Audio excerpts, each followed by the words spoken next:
can't reject the aircraft with the runway remaining. Somewhere after V1 and somewhere between that and rotate, they had this catastrophic failure. And it could have been simultaneously with rotate, because the next thing after V1, the pilot flying is waiting for the pilot monitoring to say rotate. And that's a speed that's calculated for every single flight based on your gross weight, the length of the runway, density, altitude, a whole bunch of other things are factored in. He's going to say rotate. You can see this MD-11 is clearly trying to rotate. The nose is way up. And so the way we do it is you just gently pull back on the yoke. You get the nose wheel to come off the ground, and you set an attitude. You don't pull it off the ground, right? Because you'd strike the tail. So you just set an attitude just like they've got. That's a perfect climb out attitude right now in that airplane. Now you're going to let the thrust and the lift you up off, and you start climbing. Once you get up to 50 feet or 100 feet, you ask for the gear up, you clean up the airplane, you climb even more dramatically.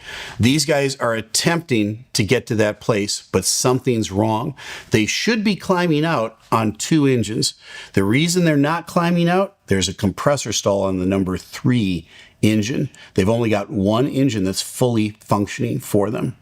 So how much thrust is coming out of that number 3 engine? It's reduced. That's all I know.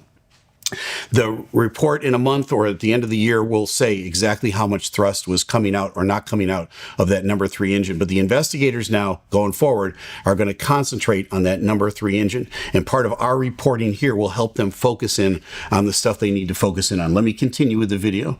You're going to see a couple more little pops out of this engine. They're real quick, but it's characteristic of that compressor stall. It goes pop, pop, pop, pop, right? Watch it. Here it comes. All right, the flame goes out, but here it is. There's one, and there's another one. Those 2 little flames right there.